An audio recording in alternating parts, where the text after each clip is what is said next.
Hi there, welcome to sunny Yorkshire. As always, we're up here at Rudding Park, and today I've got a comparison, two irons, the brand new Ping i210 and the iron that it's replacing, the Ping i200.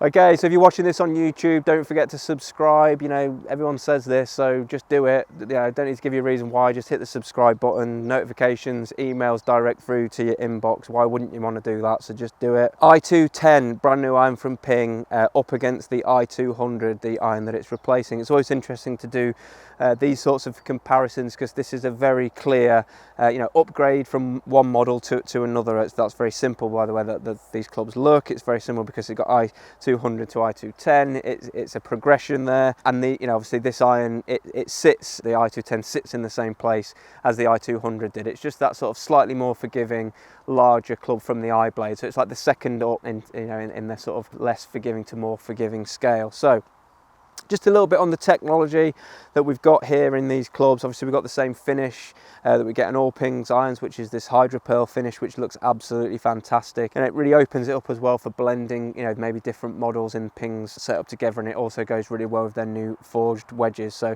you can really get a nice stylish looking bag of Ping clubs these days, and it's all down to this fantastic hydropearl finish. Technology point of view, how have they improved the i10, or how have they improved the i200, and what they've done in the i210? They've actually made this sort of like elastomer dampening material that they put behind the face. They've made that bigger, they've made that more responsive. So what they're going to say, you're going to get a better, crisper sound and feel, and it's going to be a little bit more responsive, so it's going to retain that ball speed really well, return a little bit more of energy to the ball. It really isn't wholesale changes by any means at all, so I really wouldn't expect to see massive differences in performance between these two clubs, but we've put them on the launch monitor. I've hit them out here on the course, I've hit them back at the range, and I've had a look at how they've been working, and as you can see from the SkyTrak numbers that we've got on screen there is very little performance between these two clubs. They're both sort of doing what I would expect them to do, that sort of carry 150 yards, and that's kind of sort of what I base my game around really, the 7.9 carrying 150 yards. So there's no like jump in ball speed or anything like that. Ping say this is more of a precision club.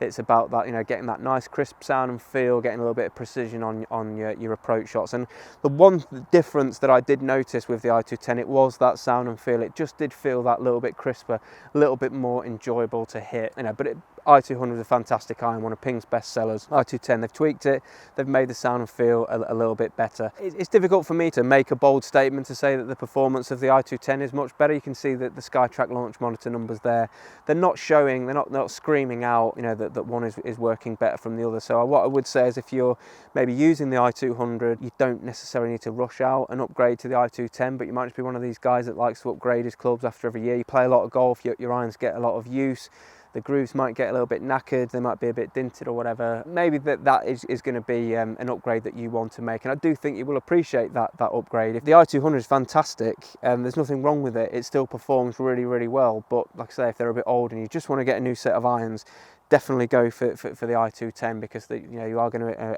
appreciate those crisp sound and feel differences, but you're not really going to notice massive change in numbers. And why would you want to? If you're a player like Dan Murphy, my editor, plays off 3, he uses the i200 and he knows the numbers that those clubs go. So why would he want to upgrade to a club that's all of a sudden going to start going 5 or 6 yards longer?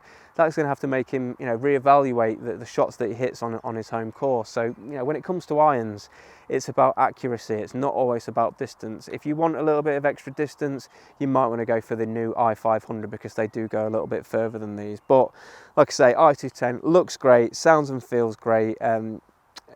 Just let us know what you think. If you like the i200 and you might be thinking about an upgrade for whatever reason, post us a comment below. We don't think there's a huge amount of difference in them from a performance point of view, and we wouldn't necessarily expect that there would be. So no problems there at all. Post your comments down there below, we will get back to you. Hit that subscribe button.